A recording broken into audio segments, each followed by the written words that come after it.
प्रिय बहनों और भाइयों, बेटे और बेटियों, एक बार कोविड-19 का संक्रमण फिर तेजी से अपने देश में बढ़ रहा है। हमारा प्रदेश भी इससे अछूता नहीं है। हमारे पड़ोसी राज्य महाराष्ट्र में तो 35,000 से ज्यादा पॉजिटिव केस प्रतिदिन आ रहे हैं। मध्य प्रदेश में भी यह संख्या 2000 के पार निकल गई है और हमारे कुछ शहर तो ऐसे हैं जहां संक्रमण की यह संख्या अपने उच्चतम स्तर पर पहुंच गई है। असाधारण तेज गति से यह संक्रमण बढ़ रहा है। सरकार इस संक्रमण से निपटने के लिए पूरी तरह से तैयार है। घबराने की जरूरत नहीं है। इससे निपटने की हम हर संभव व्यवस्था करेंगे। एक तरफ निःशुल्क टेस्टिंग की व्यवस्था, दूसरी तरफ अस्पताल में बिस्तरों की संख्या, सामान्य bed, isolation bed, oxygen bed, ICU bed, ventilator, दवाइयां, इलाज की पूरी पुख्ता व्यवस्थाएं हम सब करेंगे, आप चिंता ना करें।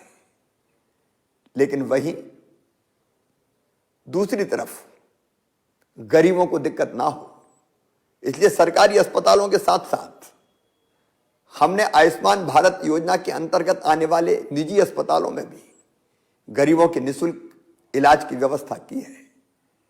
अनुबंधित निजी अस्पतालों में भी गरीबों के निःशुल्क उपचार की व्यवस्था की जाएगी। और जो भाई बहन निजी अस्पतालों में इलाज करवा रहे हैं, उनके लिए भी फीस की सीमाएं हमने तय की है। स्थानीय प्रशासन को यह निर्देश है कि उससे ज्यादा इलाज का शुल्क वसूला ना जा सके। बहनों और भाइयों, वैक्सीनेशन इस संकट से निपटने का प्रभावी उपाय है। प्रधानमंत्री जी के नेतृत्व में हम टीकाकरण का काम भी पूरी गति से कर रहे हैं। अब तक 31 लाख लोगों को टीका लगाया जा चुका है। अब तक 60 साल से ऊपर के सारे बुजुर्ग भाई बहनों को और 45 साल की उम्र से ज्यादा ऐसे भाई बहन जो कई बीमारियों से ग्रसित थे, उनको टीका लगाया जा रहा था। लेकिन प्रधानमंत्री जी के आशीर्वाद से 1 अप्रैल से 45 साल की उम्र से ज्यादा सभी भाई बहनों को, जो किन्हीं बीमारियों से ग्रसित भी नहीं है, उनको भी टीका लगाया जाएगा। मेरी आपसे अपील है कि आप इस संक्रमण से अपने आप को बचाने के लिए टीके जरूर लगवाएं और लगवाने के लिए बाकी लोगों को भी प्रेरित करें। संक्रमण रोकने के लिए आपका सहयोग भी मैं चाहता हूं। सरकार अपनी तरफ से कोई कसर नहीं छोड़ेगी। परिश्रम की पराकाष्ठा हम करेंगे, प्रयत्नों की परिसीमा हम करेंगे, लेकिन आपका सहयोग जरूरी है। इस संक्रमण को अगर बढ़ने से रोकना है तो 3 ही प्रभावी उपाय हैं। 1, मास्क लगाना। मास्क लगाने से वायरस मुंह और नाक के जरिए हमारे शरीर में नहीं जाएगा, हम संक्रमण से बच जाएंगे। दूसरे, सोशल डिस्टेंसिंग, आपस में सुरक्षित दूरी रखना। सुरक्षित दूरी से हम वायरस ले जाने वाले कैरियर नहीं बन पाएंगे।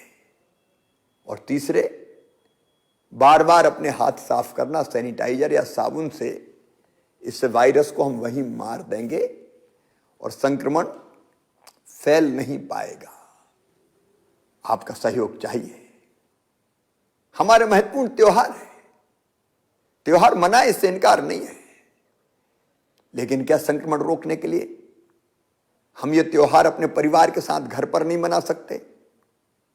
संक्रमण अगर रोकना है तो भीड़ भाड़ से बचना होगा। रस्म निभाएं त्योहारों की, परंपराएं पूरी करें, पर बिना भीड़ भाड़ के। अगर परंपरा का निर्वाह जरूरी है तो स्थानीय प्रशासन की अनुमति लेके बिना भीड़ के प्रतीकात्मक रूप से परंपरा का निर्वाह कर लें। इससे परंपरा का निर्वाह भी हो जाएगा और संक्रमण से भी हम बच जाएंगे।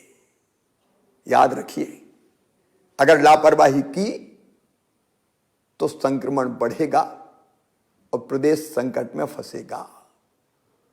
और इसलिए हम सबको मिलकर ये उपाय करना है, अपने लिए, अपनों की जान बचाने के लिए, संक्रमण को रोकने के लिए।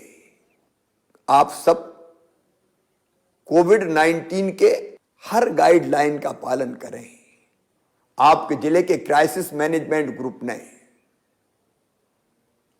इससे निपटने के लिए जो गाइडलाइन बनाई है, जो निर्देश दिए हैं, उनका पूरी तरह से आप पालन करें।